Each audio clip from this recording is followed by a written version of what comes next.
I can still hear her voice every time I think about that day. Dad, I forgot to buy you a ticket. Just go home. It's strange how a single sentence can hollow you out like that. I was standing there at Seattle-Tacoma Airport, passport in my pocket, my suitcase already tagged for the Maldives. I'd spent months planning this trip. $80,000. Every cent I'd saved since retiring from my HVAC business. It wasn't about luxury. It was about family. My daughter Kayla, her husband Derek, and my two grandkids, Emma and Owen. I thought it would be the first real family vacation since my wife passed 3 years ago. I thought it would heal something in all of us. Before we continue, let me know where you're watching from in the comments. I remember that morning like it was tattooed on my mind. The smell of cinnamon coffee from the cafe near Gate A12. The loudspeaker calling another boarding group for Qatar Airways, Flight 728 to Doha. The shimmer of excitement on Kayla's face when she waved the passports in the air. 4 of them. Not 5. I didn't notice at first. I was too busy imagining the turquoise water, the glass floors of our overwater villa, the look on my grandkids' faces when they saw the ocean for the first time. Then Kayla's smile faltered. Dad, we need to talk. At first, I thought that it was about Owen's motion sickness, or maybe something with the travel insurance. But when she said, I forgot to buy you a ticket, my mind went completely blank. I laughed because how could that even be possible? We'd spent weeks comparing flight times. I'd wired her the money myself. $80,000 straight from my Fidelity account into hers. You forgot? I asked, trying to keep my voice calm. Yeah, she said quickly. With all the bookings and points, and Derek handled most of it. We just got mixed up. You can take a later flight, okay? A later flight. It sounded reasonable for half a second. But then I noticed how Derek avoided looking at me, how Emma and Owen were already walking toward security, how Kayla's phone buzzed with the resort's confirmation email. Something didn't add up. I went to the counter, told the agent my name, and asked to check my booking. She typed for a while, then frowned. I'm sorry, sir. I don't see any reservation under Lee Thompson. You sure? It should be the same group as Kayla Thompson. Family of 5, she typed again. There's a booking for 4 passengers, Kayla, Derek, and 2 minors. Booked 6 weeks ago. 6 weeks ago. That was when Kayla had told me she was still finalizing everything. I felt my throat tighten. I turned to look at her. She was standing a few feet away, her back to me, pretending to scroll through her phone. The agent lowered her voice. Sir, maybe they can add you as an additional passenger if the fare class is still open. Can you check? She did, her fingers moving quickly. I'm sorry. That flight's completely full. There's a wait list of 27, I tried to breathe evenly. What about tomorrow? There's 1 seat in business class. $4,900, one way. $4,900. I could afford it. But that wasn't the point. The point was that Kayla had already planned for me not to be there. And the more I thought about it, the clearer it became. 2 weeks ago, she'd told me, Dad, we might have to stay in separate villas, just so the kids can have their space. I'd brushed it off. She'd asked for a copy of my passport for the resort records, but never sent me the final itinerary. She'd said she was using Derek's Amex points to get me a deal, so the receipts wouldn't match. Every detail fit now. Every small, casual excuse had been a thread in a web she'd already spun. I walked up to her. Kayla, did you really forget my ticket? She looked right at me then, and I saw something that wasn't guilt. It was relief. Dad, please don't make a scene, she whispered. The kids are watching. You planned this, I said quietly. Dad, go home. We'll call you from the resort. My hands were shaking. I wasn't even angry yet, just hollow, like I'd been erased. People around us were boarding, laughing, families hugging goodbye. And there I was, a 66-year-old man, standing in a terminal with a suitcase full of vacation clothes and nowhere to go. I turned back to the counter, desperate to find something that made sense. The agent met my eyes gently. Sir, maybe you could check your email. Do you have a confirmation number? I scrolled through my inbox and found an old PDF Kayla had sent. The subject line read, Resort Confirmation, Maldives 2025. I tapped it open. My vision blurred for a moment as I read the guest names. Kayla Thompson, Derek Thompson, Emma Thompson, Owen Thompson, and the fifth guest, Martha Thompson, my wife, dead 3 years. For a long moment, I couldn't move. The realization hit like a body blow. She hadn't just forgotten me, she'd replaced me. I looked toward the security gate just as they disappeared inside. Kayla clutching her boarding passes, Derek pulling a carry-on, the kids laughing. Not once did she look back. The loudspeaker announced, Final boarding call for Qatar Airways, Flight 728 to Doha. The screen changed from boarding to departed. That's when it sank in. I hadn't lost my seat on a plane. I'd lost my place in my own family. And as the crowd thinned around me, one thought started to crystallize. If she could list a dead woman, she could erase a living one. But not this time. When I got home that night, Seattle rain was tapping against the window, like a clock reminding me what time I'd wasted believing in people who didn't deserve it. My suitcase sat by the door, still packed, untouched, ridiculous. The smell of sunscreen and fresh linen clung to the fabric, mocking me.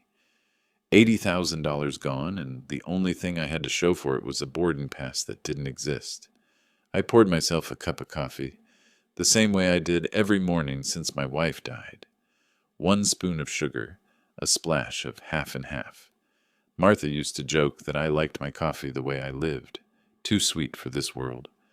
I sat at the kitchen table, the light buzzing overhead, and pulled out the folder I'd labeled Maldives 2025. Every document was still there.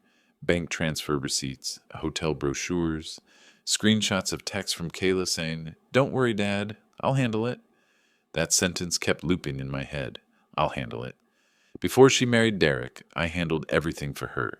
Her first car loan, the down payment on her house, even the hospital bill when Owen was born early. And now? She'd erased me. I don't remember deciding to open my laptop, but suddenly I was staring at my bank account. The $80,000 wire to Kayla was sitting there like an accusation. Family vacation, the memo read. I clicked through old emails, searching for any explanation that made sense. What I found instead was an e-receipt for a $2,800 planning service charged to Derek's Amex travel concierge, a private consultant probably to arrange the villa, paid with my money. That was the first flicker of anger that actually felt good. Clean, controlled. I picked up my phone and called the resort directly. After a few transfers, a soft voice answered, cheerful and professional. Good evening, sir. Grand Era Resort, Ba Atoll. How may I help you? This is Lee Thompson. I believe there's a reservation under my family's name. Kayla Thompson? Yes, Mr. Thompson. Party of 4. Checking in tomorrow for 9 nights in the Overwater Suite. Everything is confirmed. Party of 4, I repeated. Yes, sir. Can you tell me when the booking was made? Let me check. 6 weeks ago through an American Express travel consultant. 6 weeks. Right when Kayla told me Derek was still researching flight times? My hand gripped the receiver tighter. Could you email me a copy of that invoice? I'm afraid we can only send it to the primary contact listed. Who's that? The voice hesitated. Mrs. Kayla Thompson. I hung up and stared at the folder. 6 weeks ago, my daughter had decided I didn't belong in her picture of paradise. She didn't just cut me out. She'd built an entire new version of our family without me. I wanted to call her, to scream, to demand an answer. But what would that do? She'd twist it, like she always did, make me sound unreasonable, emotional, old. So instead, I opened another drawer, the one with all my financial records. Decades of tax returns, property statements, old ledgers from my HVAC business. Everything in neat rows because that's who I am. I believe in proof. That's when I saw the file labeled Power of Attorney, Medical, Temporary. The one I'd signed a year ago during my surgery so Kayla could handle the bills while I recovered. And there it was. the clause stating the document remained valid until revoked in writing. I'd never revoked it. That's how she'd done it. She hadn't just used my trust, she'd used my signature. I called the only person I knew who could fix something like this, my attorney, Mason Hartley. He'd handled Martha's estate after she passed, a patient man with a voice like worn leather. "Mason," I said, trying to steady my breath, "how fast can we meet?" He didn't ask for details. He just said, "Tomorrow morning, 9 sharp." When I hung up, the house felt colder. I opened a window for air, and the wind knocked over a photo frame on the counter.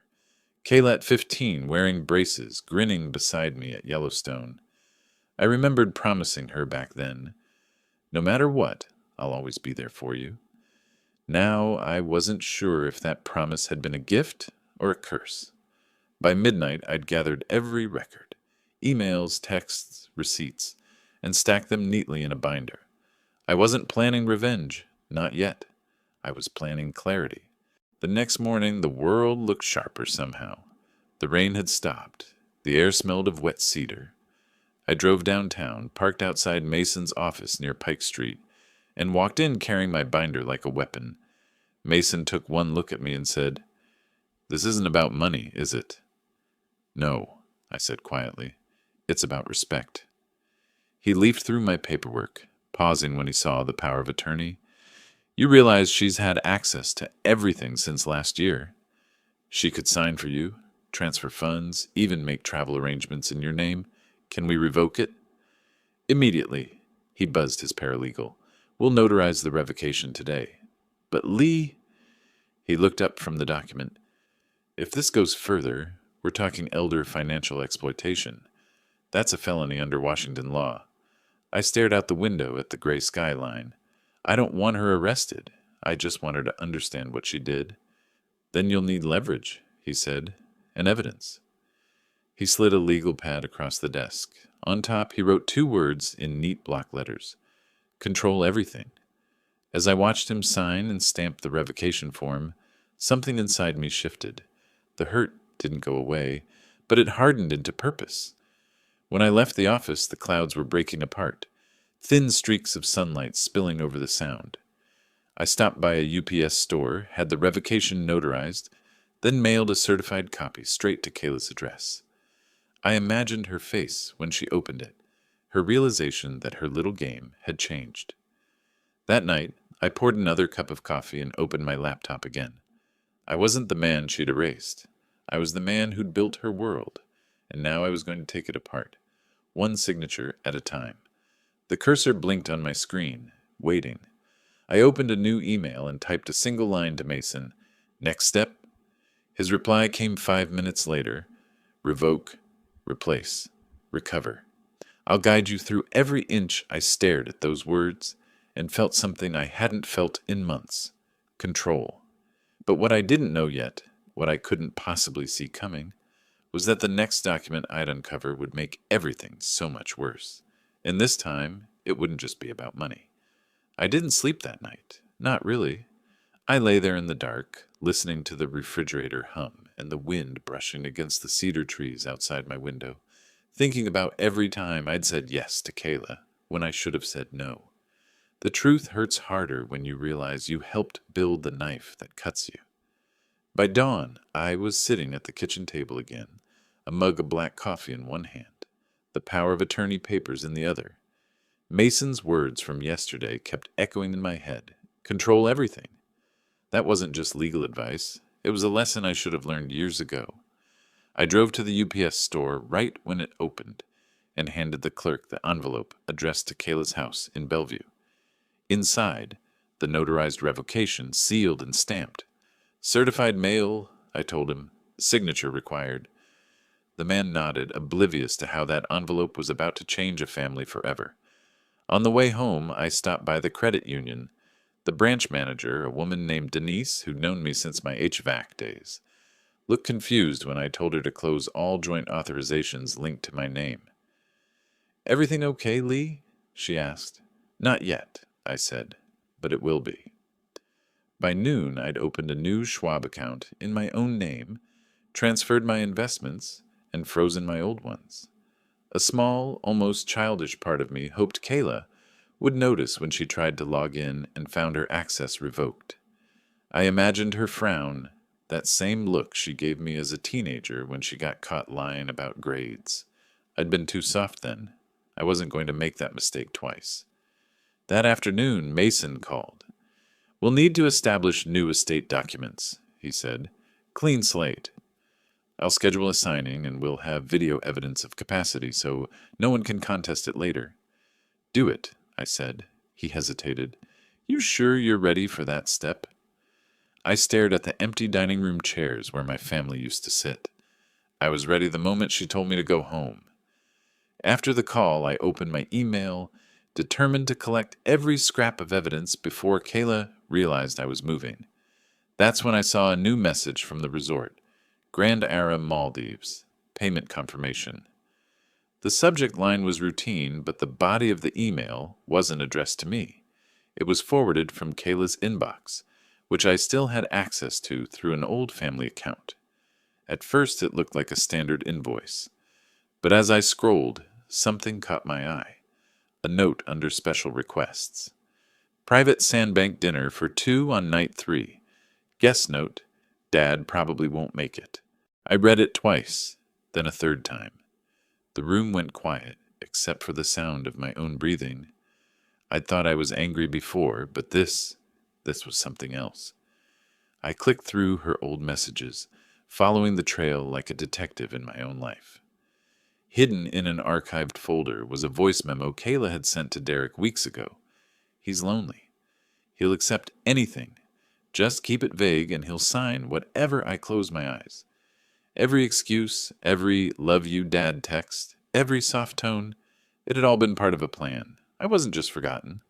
I was used. That evening I drove out to the old marina near Alki Beach. The air was sharp with salt, and the gulls screeched overhead like restless ghosts. Martha and I used to come here every Sunday. She'd always say, "The ocean has a memory, Lee.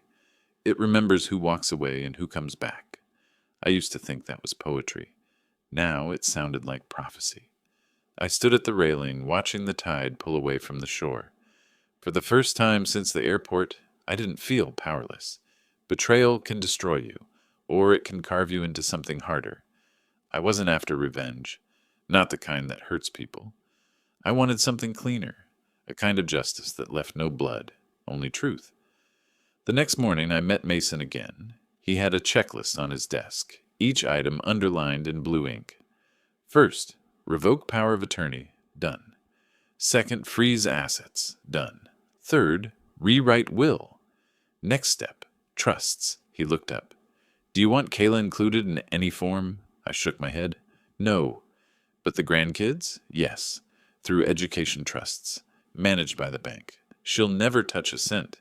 He nodded approvingly. "Good. You'll need to fund it through separate accounts, and I suggest a recorded statement of intent. That way, if she ever challenges it, there's no gray area." As we talked, I noticed the city outside his window. Buses, traffic, people walking fast towards somewhere they needed to be. Everyone busy surviving while I was learning to start over. When we finished, Mason handed me a pen. "One more signature for the asset transfer." I signed my name slowly, each stroke deliberate. It felt like the first time in months that I'd chosen myself. That night, I stopped by the grocery store on the way home. Bought fresh salmon, a small bottle of white wine, and a bag of coffee beans. The cashier, a young guy with tattoos, smiled and said, "Date night." "Something like that," I said. Back home, I cooked dinner for one. The house smelled warm again like it used to. I set the table for 2 out of habit, then quietly put the second plate back in the cabinet. Martha would have understood. After dinner, I sat in my study and opened a new folder on my computer. Control plan. Inside, I listed every step left to take. Bank verification, will signing, trust setup. At the bottom, I typed one last line. Final step, face her. Because that moment would come. I'd make sure of it, and when it did, she wouldn't be able to talk her way out, cry her way out, or charm her way back in. The world outside was dark and still when I turned off the light. Somewhere halfway across the planet, Kayla and Derek were probably sipping champagne on the deck of my villa. They thought they'd written me out of the story, but they didn't know that the next chapter had already begun. And this time, I was the one holding the pen. I didn't tell anyone my plan. Some wars are fought best in silence. By the time their return flight showed up on the airline tracker, I'd been ready for days. Mason had prepped every document, every timestamp, every signature, and we both knew there would only be one chance to do this right. I drove to the airport early, hours before their plane landed. The March sky was gray, the kind of flat Seattle gray that presses down on you. But inside, I felt calm, steady in a way I hadn't felt since before the betrayal. I found a quiet spot near the International Arrivals Gate, grabbed a black coffee from the corner Starbucks, and waited. You'd be surprised how much peace there is in waiting when you finally know your power again. Mason showed up 10 minutes later, dressed in a dark suit, briefcase in hand. He gave me a small nod. Ready? As I'll ever be. We stood side by side, silent, while families began pouring out through customs. Vacation tans, floral shirts, kids dragging stuffed animals behind them. Then I saw them. Kayla was easy to spot, sunburned, wearing a white linen dress, and that same smug expression she always wore when she thought she'd won. Derek pushed a cart loaded with designer luggage, his eyes scanning for the Uber pickup sign. Emma and Owen ran ahead, laughing, clutching plastic dolphins from the resort gift shop. For a second, my heart ached. They were innocent in all of this. They didn't deserve the fallout, but neither did I. When Emma saw me, she squealed, "Grandpa!" and ran into my arms before Kayla could stop her. I bent down and hugged her tight, letting the warmth of that little heartbeat remind me what all this was for. "Grandpa, guess what? We saw real sharks," Owen shouted. I smiled. "I bet they were beautiful." Then I looked up and locked eyes with Kayla. Her smile froze. "Dad? What are you doing here?" Mason stepped forward smoothly, his tone polite but cold. "Mrs. Thompson, my name is Mason Hartley. I represent your father." He handed her a sealed envelope. "These are formal notices of revocation, trust restructuring, and financial action related to the misuse of your client's funds." Kayla blinked. "Misuse?" "Yes," Mason said evenly. "Your father has chosen to terminate all previous authorizations and file for restitution under Washington State Elder Financial Exploitation Law." Her face drained of color. "This is ridiculous," she said, laughing nervously. "Dad, tell him to stop. We'll fix it." I just sipped my coffee. "You already did the fixing, sweetheart. You fixed me right out of the picture." Derek stepped forward, puffing his chest. "You can't just ambush us in public like this." Mason's voice sharpened.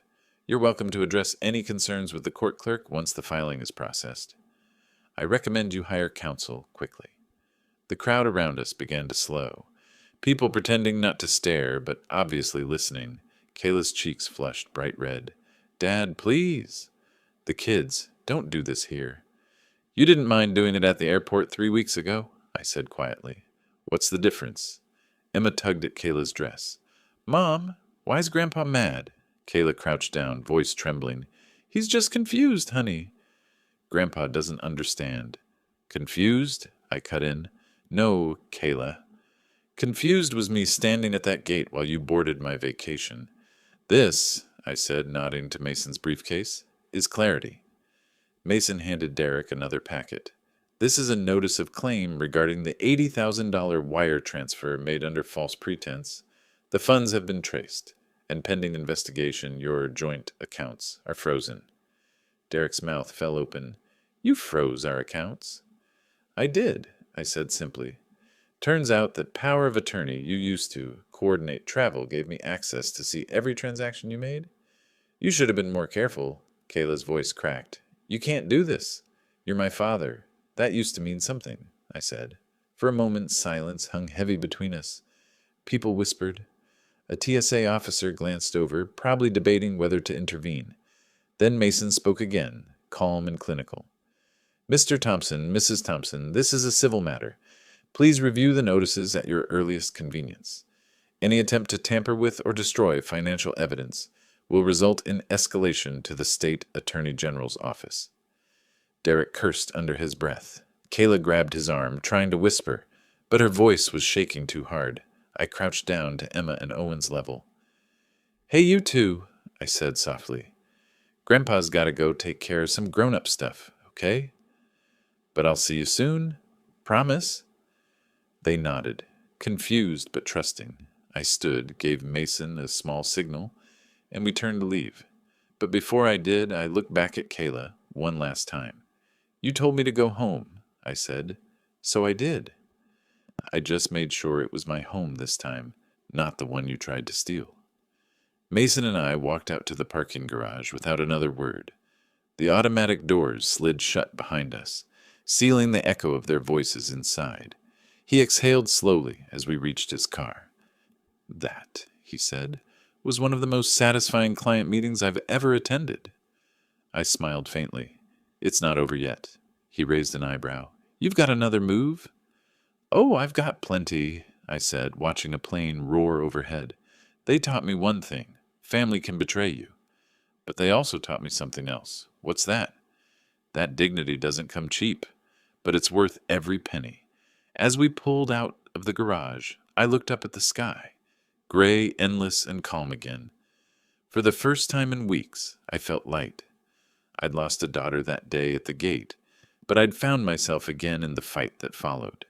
And what they didn't know, what they couldn't imagine, was that the next signature I'd put on paper would change their lives forever. I didn't hear from Kayla for a week after the airport. Not a call, not a text. Silence. That told me she finally understood something I'd been trying to teach her for years. When trust breaks, there's no shortcut back. Mason filed the court paperwork the next morning. The claim wasn't about getting my money back. It was about drawing a line in ink that couldn't be erased. Within days, Kayla's accounts were frozen, pending investigation. Her Amex card was declined at a grocery store. Derek's company got a call from his bank about irregular withdrawals, and that's how the dominoes started falling. I didn't take pleasure in their panic, not yet. What I felt was something closer to justice stretching its legs. By the second week, I started getting calls from numbers I didn't recognize. Bellevue area code, same as hers. I didn't answer. Then came an email, one line in the subject. "Dad, please." I almost deleted it, but something inside me, maybe that old softness, made me open it. "Dad, everything's falling apart." Derek's company put him on unpaid leave. "We can't access the mortgage account. The kids are scared. Please talk to me." She ended it with, "Love you always," like those 3 words could glue everything back together. For a long time, I stared at that screen. I wasn't angry anymore. I was just tired. She wanted forgiveness without accountability, and I couldn't give her that. Instead, I forwarded the message to Mason with a short note. "Add this to the record." 3 days later, he called. "The state accepted the case, Lee.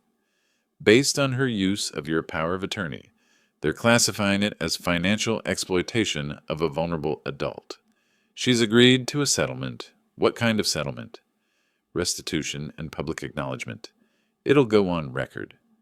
When I hung up, I went out to the backyard and just stood there, feeling the spring air move through the cedar branches. For the first time in months, I could breathe. The hearing took place on a Tuesday morning in a quiet courtroom downtown. No jury, just a judge, 2 attorneys, and families sitting far apart. Kayla walked in wearing black, her face pale, makeup barely hiding the exhaustion. Derek wasn't there. When the judge asked if she wanted to make a statement, she stood and turned toward me. "Dad, I'm sorry. I was angry about money, about always feeling like I needed your help. I didn't mean to hurt you. I just wanted to prove I could handle things." She wiped her eyes, and for a moment I saw the girl I'd once carried on my shoulders at Yellowstone. But the damage was done. The judge nodded, then read the terms in a record. Restitution for the $80,000, legal fees, mandatory financial counseling, and the part that hit hardest, public record of the violation, Her reputation in her tight-knit Bellevue circle, gone overnight. As we left the courtroom, she reached out. "Dad, please don't hate me." I looked at her hand, trembling. "I don't hate you, Kayla, but I can't trust you." "That's worse." She nodded, tears spilling, and walked away. I didn't follow.